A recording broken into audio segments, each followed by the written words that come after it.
Yo, what's going on YouTube? Welcome back to the channel. I just want to apologize why this video is a day late. I actually had a Ableton file that got corrupted so bad I had to revert my computer like a week or two before, and I ended up losing the video for this week. So I am now recording this on a Saturday and gonna put it out I guess tomorrow, which you guys will see on a Sunday afternoon.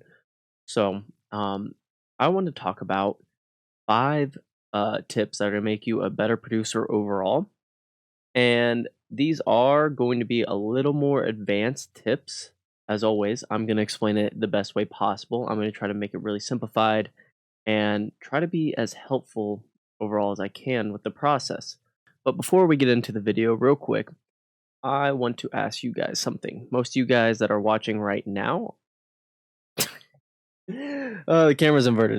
Most of you guys that are watching right now are actually not subscribed, and if you guys do like the content, all I ask is, you hit the like button, and if you want to continue seeing the content, feel free to subscribe. It is free, and I do come out with videos weekly for everyone. It helps me, and it helps you out as well. So, without further ado, let's get into the video.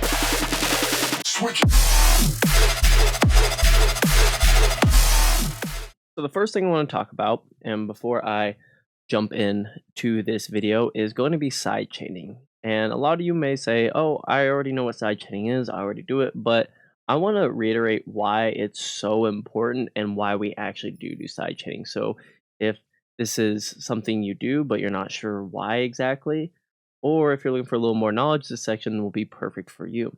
So sidechaining is the ducking of volume using either utility gain or like actual compression.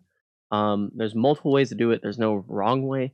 But the reason why we actually sidechain in today's environment in today's scene is because it allows our masters to be louder. So let me explain real quick. So we're jumping in the DAW here. We have this just as Moonboy drum loop classic, which is a kick and a snare. Now in your drop, the loudest element is going to be your kick. It should be hitting 0. By that, what I mean is think of it as you have a actual ceiling that you can produce to. You have your sounds down here. Once I hit the ceiling, this is the ceiling. Now, yes, you can go past that and clip and all that, but for the story or example, let's just say this is the top. Now your kick and snare should be hitting this top at all times. Should be at 0. Well, during the drop.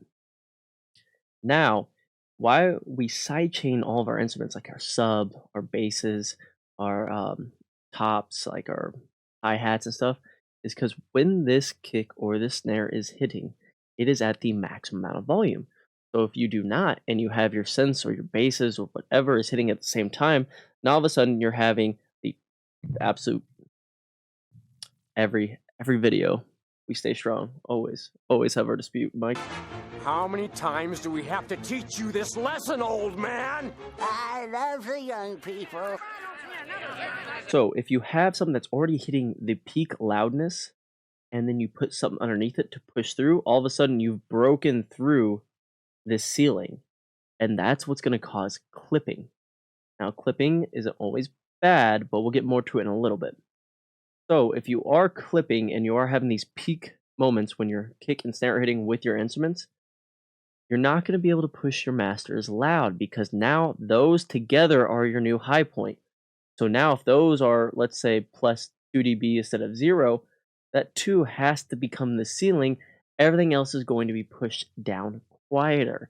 So if you aren't sidechaining and wondering why your mixes aren't as loud as, say, top people in the game, that's a huge reason for it. Now, if you want to do it with gain or compression, it doesn't really matter. I personally use Shaperbox on all my originals and solos, and when I collab, I actually use a utility. Why use sidechain? So you can push your masters louder. You leave more headroom during your drops, which allows you to push your masters louder. So step number 2 is going to be clipping. Clipping is something that was kind of hard for me to understand at the beginning, but it also comes back to the ceiling I was talking about. So you can produce up to a point of 0 dB. You can go way above it, but that's when clipping starts happening. What you get from clipping is 2 things that we need to talk about. One is going to be digitally clipping, and the second is going to be audibly clipping. First one is digitally clipping, where you are clipping your master, but it's not distorting in a way. So, for example, let's use a sub down here. Just a sub. You might need headphones for this, but just kind of see it.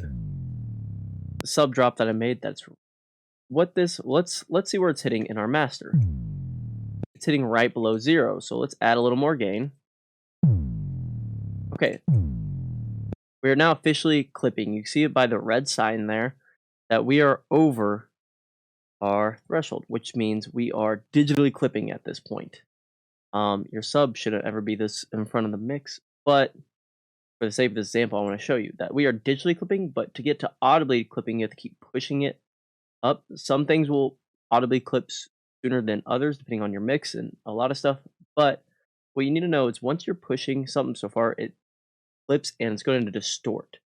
What your DAW is doing is creating harmonic distortion, try to level out this sound, keep it at the same level. So, I'm sorry if this gets a little loud, just a little warning. I'm going to be pushing this louder so you can hear it change. So without distortion, very clean, goes down. Now I'm going to push it really loud once again.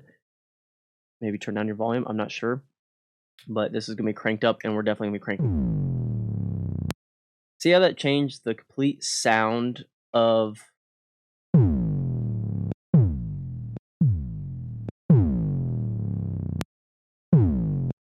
So what it's doing, let's go here real quick, is without it, do real time here. Without it, it's going to sound like this. It's sitting about right here. And if we crank it all the way up, look at all those additional harmonics.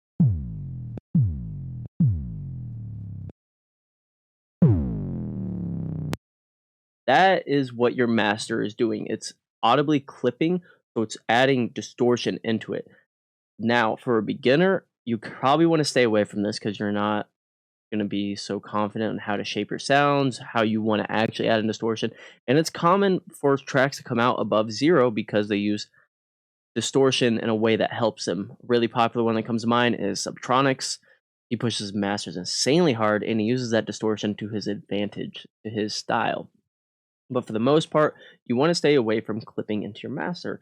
And how can you do that? Well, you can either mix stuff lower, or you can just generally, if like what I do, which will probably change in the future, but what I do right now is, I'll leave 10 dB of headroom. So no matter if my kick and my snare, say, are slapping 2-3 dB over, actually they're going to come out a little lower.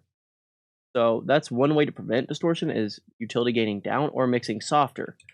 And you can mix softer by as easily as starting everything at like -10 and then having your kick and snare wherever it hits, say it's hitting -7. Nothing's allowed to go above -7 in your drop.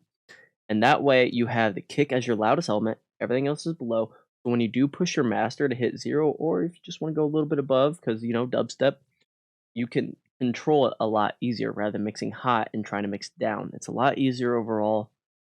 And I hope that kind of helps you understand like clipping.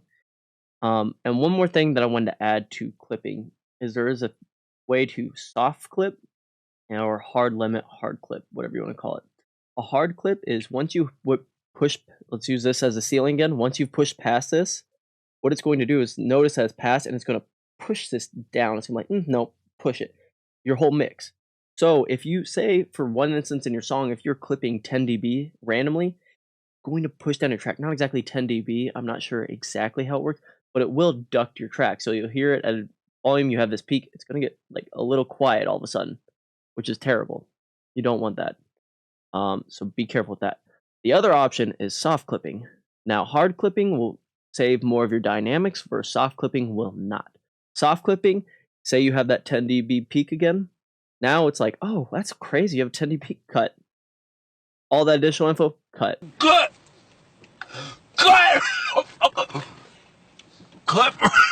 Very popular to do that second option in electronic music like dubstep, trap, stuff that's gonna be pushed really hard, you're gonna be generally using a soft clipper rather than a hard clipper for like traditional rock, rap, hip hop, all that stuff.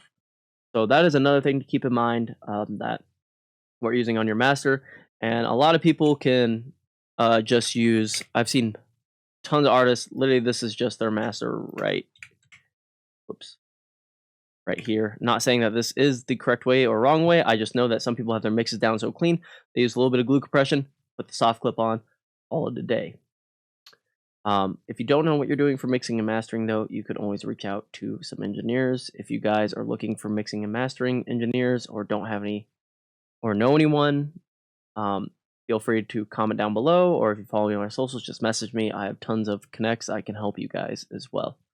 So that was a really long one, but that was the second tip. So let's move to number 3, which is going to be peak versus actual loudness. You didn't know you have two things in your sounds and your bars and all this stuff. So let's go back over here real quick. And we're gonna be looking at this bar here. Bring it down just a little bit. Okay, see, there is this green bar and there's a dark green bar.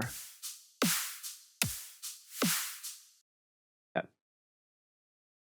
What does that mean? You probably never noticed this, but what does that mean? So you have the dark green, which is your actual peak loudness, and then the light green, which we all know and see, is our perceived loudness. And this has to deal with something called a Fletcher Munson curve. I don't know if it exactly deals with it, but this is the best way I can explain it. So I'm going to pop it up right here for you now. The Fletcher Munson curve pretty much explains this theory. At low listening levels, where your speakers or headphones are not cranked, your mids are going to be perceived louder than your highs and your lows. As you can see by the chart, that's the perceived loudness of them. The interesting thing, though, is that listening at a high level, the exact inverse occurs. You know, say you're in a festival or you're at a venue or something and you're walking in the doors. What's the first thing you hear? That sub just rattling, right? You hear the sub, it has the most energy. Just from a physics point of view, it makes sense because it's, if you don't understand that, it's not a big deal. But understand the sub has the most energy, right? And when you're hearing stuff live, you're definitely going to hear the lows and the highs the most prevalent. And the mids kind of get muddled out. So why is this important? Well, it's good to know at high levels, mids need to be boosted more, and especially EDM, where we are the genre that is pushing stuff the hardest and most compressed it can be. It is important to understand this when you're mixing. I'm not saying go to all your masters and boost your mids, but it's something to be aware of when you are mixing, is that, okay, this sounds good at this level. Let me turn it down or let me turn it up and let me listen. Am I hearing the same results? It's important to always listen to your mixes in different environment, your car, your headphones, your monitors, your phone speaker, your AirPods. Listen to them all and listen to them at high and listen to them at low volumes. Does your mix sound consistent? If it does, that's awesome. Then you have a overall consistent mix that's going to work well. Now, why was I talking about peak and perceived loudness? Because this comes into hand as well. The perceived loudness is going to kind of follow that Fletcher Munson curve, which is what we all know, right? This light green. Cool. But our dark green is peak. And we have to keep this in consideration because peak loudness and perceived loudness can become closer together the more you compress your mix, which isn't necessarily good, isn't always good. Over compressing a mix is bad unless it's to taste. Which if you're starting out, you're not going to know anything about compression. And even if you think you know stuff about compression is probably one of the hardest things to learn as a producer, because there's so many different styles and what it does. But what I'm saying is your peak loudness you have to be aware of as well when you're mixing. If you're not a mixing or mastering engineer, you probably don't really care about it. You probably just get your levels pretty close. But it does follow the curve of the Fletcher Munson. It's kind of where the peak is coming from, and it's just a fun fact. So just know and take away from this point is that the Fletcher Munson curve, your mids are higher at low volumes and lower at high volumes. So just always check your mixes in two different levels of listening. So let's go into number 4, which is understanding your stereo space. Stereo space is another hard concept to get right, but I like to always do it with the V analogy, which is this at the very bottom. the ver- This part is going to be 0 hertz. Up here, we'll say is 20 hertz. At the bottom, you want zero stereo. You want, I would say, I go up to 150 hertz of mono. Some people only do 100. Up to you. Um, I don't think sides belong in anything below 150 because it's just mud at that point. And your mono signal is always going to be the strongest. Your mono is the same. The speaker's playing the same tone at the same time theoretically, where your stereo space is going to be offset.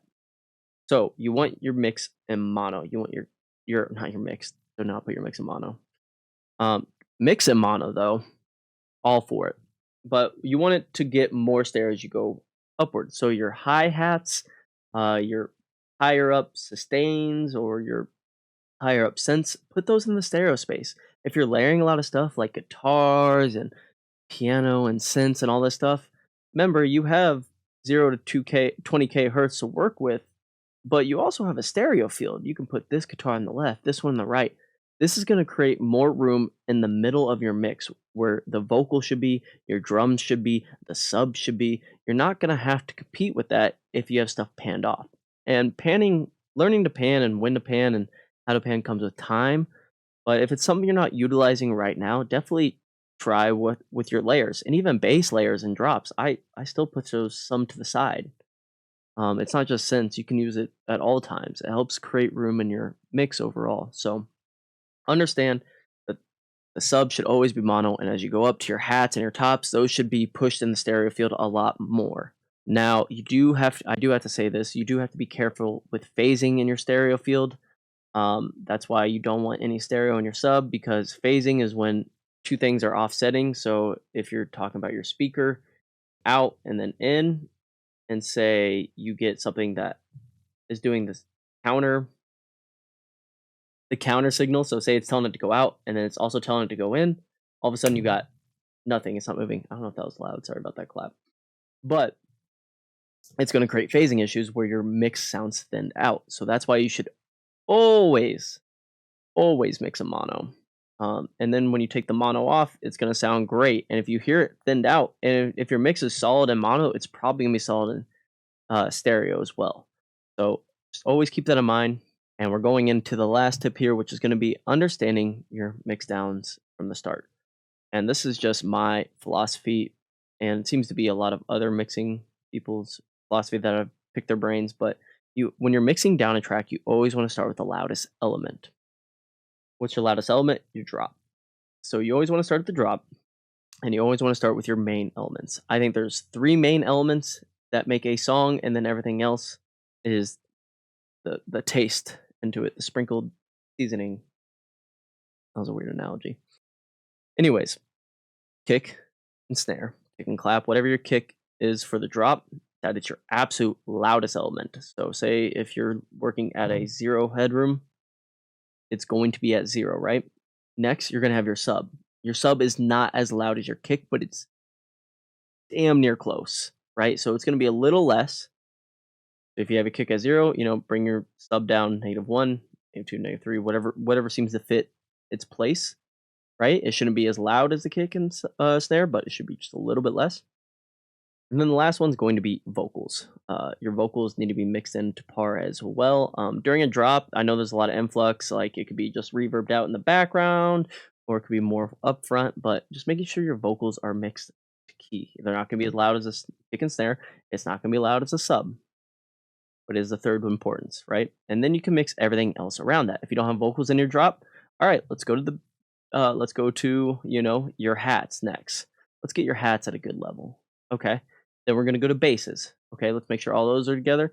Let's have those sitting. It shouldn't be as loud as the sub, right? Turn those down just a little bit less than your sub. Okay, how's that sitting? Maybe I need to boost this area or some add a little compression. Okay, this is sitting well.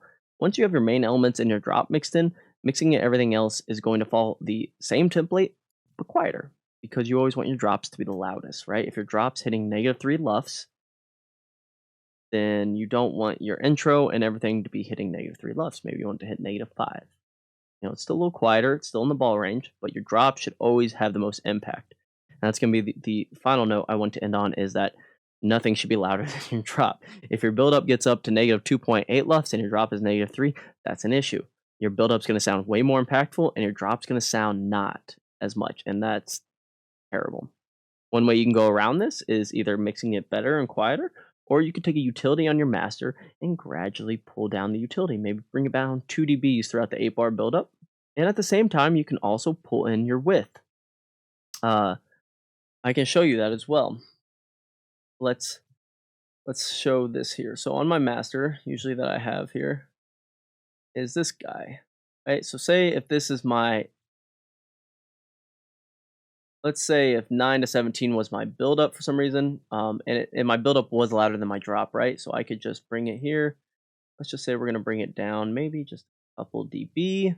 And it's always nice to make your drop sound nice and wide, so you can do this by pulling in your width right here. So let's pull in that maybe like 30%. Now, since the buildup was originally louder, it's going to sound maybe a tiny bit quieter overall, but you're not going to notice it. They're not going to notice it, and they're not going to notice that you're pulling in the stereo slowly. So when your drop hits, it's like, wah, and it sounds so full and rich. But yeah, definitely one way to go about it. So I hope this video is helpful for you guys today. I know it's a little more complicated of stuff to explain. I just think it's important that as you're starting out, you understand these processes, and it's just something you're going to understand by repetition and putting in the time and A/Bing your mixes and kind of comparing with others. So if you do have any questions, comment down below. If you do like learning this type of material, feel free to hit that like button, hit the subscribe button for me as it helps me. And I'll see you guys in the next video. Switch.